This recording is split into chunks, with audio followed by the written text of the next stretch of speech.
Karshakasree award വാങ്ങിച്ചാണല്ലേ. എന്തോരം ചെടികളാണെന്നറിയോ, പശുക്കളും ഉണ്ട്. ആ, അപ്പം അവർ പക്ഷെ എന്നോട് അവാർഡ് ലഭിച്ച കാര്യം പറഞ്ഞില്ല. വീടിന്റെ പേര് അതെവിടെയാ? കന്നിമാരി തന്നെ. ഇവിടെ വീട് ജൈവഗൃഹം എന്നാ പേര്. വീടിന്റെ പേര് ജൈവഗൃഹം എന്നാണ്. ഓ ശരി ശരി. അപ്പൊ അവിടെ തമിഴ്നാട്ടിൽ നിന്ന് കുറെ പേര് പശുക്കൾ വളർത്തൽ അങ്ങനെയെല്ലാം. ശേഖരനുണ്ണിയോ? അപ്പൊ നാളെ വരുമ്പോ അത് ഡീറ്റെയിൽ ആയിട്ട് അച്ഛൻ നൽകിയതാണ്. അച്ഛന്റെ പേരെന്തായിരുന്നു? അദ്ദേഹം പറഞ്ഞത് പിന്നീട് ഭാവിയിലേക്ക് നമുക്ക് അതൊരു ഉപകാരമാവും. ആ ഉണ്ട്. പക്ഷേ ആയുർവേദം അതിപ്പോഴാണ്. അച്ഛന് 90 എത്ര വയസ്സായിക്കണം? അച്ഛൻ എന്തെങ്കിലും ആയുർവേദത്തിൽ വർക്ക് ചെയ്ത ആളാണ്? ഒരു നാട്ടറിവും പക്ക കൃഷിക്കാരൻ. ആ തമ്പുരാട്ടിയിൽ നിന്ന് കുറെ കൃഷിയൊക്കെ പറഞ്ഞില്ല അന്ന്. ലക്ഷ്മിക്കുട്ടി തമ്പുരാട്ടി കൊട്ടാരത്തിൽ നിന്ന്, കൊല്ലങ്കോട് കൊട്ടാരത്തിന്റെ. നല്ല ആരോഗ്യം നിലനിർത്തിയിട്ട് ഈ ഒരു ആയുർവേദത്തിന്റെ കൊണ്ടാണല്ലോ. അതുവരെ അദ്ദേഹത്തിന്റെ എല്ലാ കാര്യങ്ങളും ചെയ്യും. ഞങ്ങളിപ്പോൾ തുടർന്ന് കാലത്ത് തന്നെ ചീര, മുരിങ്ങയുടെ ഇലക്കറികൾക്ക് പ്രാധാന്യം കൊടുക്കും ഇവിടെ. മെയിനായിട്ട് നമ്മൾ ഇതുണ്ടല്ലോ, നമ്മുടെ മുരിങ്ങയിലുണ്ട്. മുരിങ്ങയില ഉണങ്ങി പൊടിച്ച് കിലോയ്ക്ക് എത്ര ഭയങ്കര റേറ്റ് ആകുന്നുണ്ട്. ഞാൻ കേട്ടു തമിഴ് കോയമ്പത്തൂർ എടുത്താൽ ഇത് ചെയ്യുന്നുണ്ട്. ഇതിന് ഉണക്കി വെക്കും. എന്നിട്ട് നമ്മൾ കട്ടൻ ചായ ഇട്ട് കഴുകി ഉണക്കുക. ഫംഗസ് പോകാൻ വേണ്ടി കഴുകിയിട്ട് ഒന്ന് ഉണക്കുക. ഉണക്കിയിട്ട് ഫ്രിഡ്ജിലോ എവിടെ ഉണക്കി വെച്ചാൽ ഫ്രിഡ്ജിൽ വെച്ചാലും കുഴപ്പമില്ല. മഴക്കാലത്ത് മാത്രം, വേനലിൽ അപ്പം ഉണക്കി എടുക്കാമല്ലോ. മുരിങ്ങയില എന്തിനാ? മുട്ട് വേദന, ഇതുണ്ടല്ലേ നമ്മുടെ ജോയിൻറ്റ് പെയിൻ ഉണ്ടല്ലോ, ഇതെല്ലാം സന്ധി വേദനയ്ക്ക് ബെസ്റ്റ് സാധനം. മുട്ടുവേന ഏകദേശം ഒരു മാസം തുടച്ചേ കുടിക്കും, പിന്നെ ആ മുട്ടുവേന നമുക്ക് കാണില്ല. അപ്പോൾ ശരിക്കും മുരിങ്ങയില നമ്മൾ ഉണക്കി പൊടിച്ച് കഴിക്കുന്ന നല്ലത് അല്ലേ? അച്ഛനൊക്കെ കഴിക്കുമായിരുന്നു. അച്ഛൻ പച്ചക്കറി കണ്ടമാനം കഴിക്കും. ചീരയെല്ലാം പൊളിക്കും എപ്പോഴും കണ്ടമാനം ചീര ഉപയോഗിക്കും. അല്ല, ഈ ഏരിയത്തെ കടകൾ, തത്തമംഗലം ഏരിയത്തെ കടകളിൽ എപ്പോഴും ചീര കാണും. കൊല്ലങ്കോടൊന്നും ഇത്രയധികം കഴിക്കലില്ല. പണ്ട് കാലത്ത് മത്തൻ്റെ ഇല ഉപയോഗിക്കും. മത്തൻ്റെ ഇലയും പൂവും തോരൻ വെക്കുന്ന ഇത് പോലും.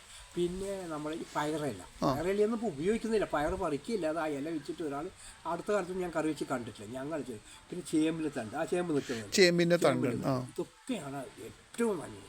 അപ്പോൾ ഇങ്ങനെയുള്ള ഒരു കർക്കിടകത്തിൽ മരുന്ന് നമ്മൾ അത് ദിവസം നാളൊന്നും നോക്കണ്ട, കർക്കിടകമൊന്നും നോക്കണ്ട. നമ്മളത് കണ്ടിന്യൂ ആയിട്ട് കഴിച്ചു. നമുക്ക് സമയം എന്തെല്ലാം കിട്ടുന്നു ആ സമയത്തൊക്കെ ഇത് കഴിക്കും. അപ്പോൾ നമ്മൾ ഹെൽത്തി ആയിരിക്കും. നമ്മളെപ്പോഴും ആലോടം എല്ലാ ദിവസവും കട്ടൻ ചായ ഇട്ട് കുടിക്കുന്നത് ഏറ്റവും ബെസ്റ്റ്.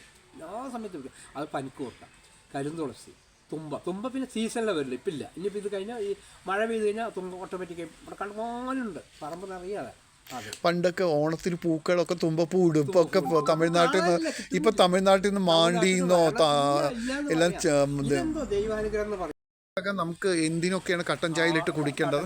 നമുക്ക് കഫക്കെട്ട്, ജലദോഷം, പിന്നെ ഗ്യാസിൻ്റെ അത് എത്ര ദിവസം കഴിക്കണം? 1-2 ദിവസം? അല്ലല്ല, നമ്മൾ ഒരാഴ്ച കഴിച്ചാൽ ഏറ്റവും നല്ലത്. കട്ടൻ ചായയിലിട്ട് കഴിക്കണല്ലേ?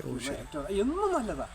പിന്നെ നമ്മുടെ എന്താ പറയുക, അതിനൊക്കെ കൗണ്ട് ഇതുണ്ടല്ലോ, ഹീമോഗ്ലോബിൻ കൗണ്ട്, അതോ ടോട്ടൽ കൗണ്ട് ആണോ? ബെസ്റ്റാണ്, ബെസ്റ്റ് സാധനം അതിന്. അത് എൻ്റെ മോൾക്ക് അങ്ങനെ ഒരു അനുഭവം ഉണ്ടായിരുന്നു.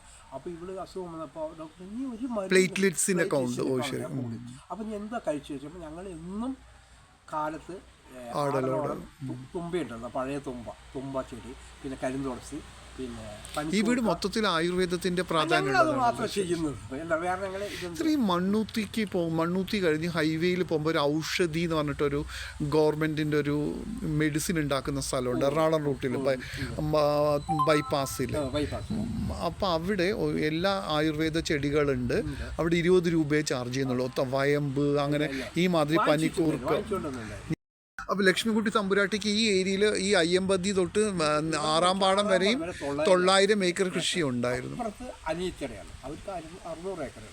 ലക്ഷ്മിക്കുട്ടി അമ്മയുടെ അനിയത്തി ഉണ്ടോ? അമ്മയുടെ പേരൊന്നും വ്യക്തത. അവർക്ക് 600 ഏക്കർ, ഇവർക്ക് 900. കൊല്ലങ്കോട് രാജാവിനെ കൊടുത്തതാണല്ലേ?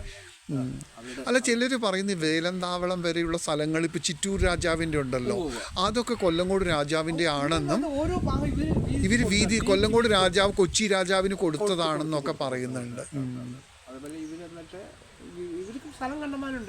അനിയത്തി ജീവിച്ചിരിക്കുന്നുണ്ടോ? അനിയത്തി ആ രാജപരമ്പരത്തെ എല്ലാവരും പോയിരിക്കുകയാണല്ലേ? അപ്പോൾ ഈ ഉഷ ടൈറ്റസ് അവരുടെ മോളാണോ അതോ ഈ ലക്ഷ്മിക്കുട്ടി തമ്പുരാട്ടിയുടെ മകളുടെ ഹസ്ബൻഡാണോ ഈ ഉഷ ടൈറ്റസിൻ്റെ അച്ഛൻ? Doctor Usha Titus? അല്ലല്ല, ഇവരുടെ മോളെ കല്യാണം കഴിഞ്ഞ ഒരു അമേരിക്കക്കാരനാണ്, ലക്ഷ്മിക്കുട്ടി തമ്പുരാട്ടിയുടെ. അമേരിക്കക്കാരനാണ്. അതിൽ 2 മക്കളുണ്ട്. അതിൽ ഒന്ന് ആൾ മരിച്ചു, ഒരാൾ കൊണ്ടുപോകുന്നു പാലക്കാട് എവിടെ ഉണ്ടാവും, 2 പേരാണ്. അതാണ് ദേവി വിലാസം കൊട്ടാരം. നാരായണൻകുട്ടിമേനൻ എന്ന് പറഞ്ഞു. നാരായണൻകുട്ടിമേനൻ മരിച്ചു, അയാളായിരുന്നു ഈ. അപ്പൊ ഈ ഉഷ ടൈറ്റസ് ആ മറ്റൊരു കളമൊക്കെ റിലേഷനാണ് നമുക്ക്. ഉഷ ടൈറ്റസ് അല്ലേ? ആയിട്ടുള്ളത് എന്താണെന്നുള്ളത്. മേരിക്കുട്ടി തമ്പുരാട്ടി എന്ന് പറഞ്ഞ ക്രിസ്ത്യൻസിന് കല്യാണം കഴിച്ച് അതേക്കുറിച്ച് അറിയുന്നില്ല അല്ലേ? എന്നിട്ട് അത് മറ്റേ വേലായുധൻ എന്ന് പറഞ്ഞിട്ട് സോപ്പിന്റെ ഫാക്ടറിക്കാര് അവർ ആ പഴയ വീട് വാങ്ങിച്ചതായിട്ട് പറയുന്നല്ലോ. അവിടെ കുറെ തെങ്ങൊക്കെ കണ്ടു, വേറെ കാര്യമായിട്ടൊന്നുമില്ല അല്ലേ അവരുടെ? അത് നല്ലതാക്കിയായിരുന്നു, നല്ല വീടും നല്ല സ്ഥലം.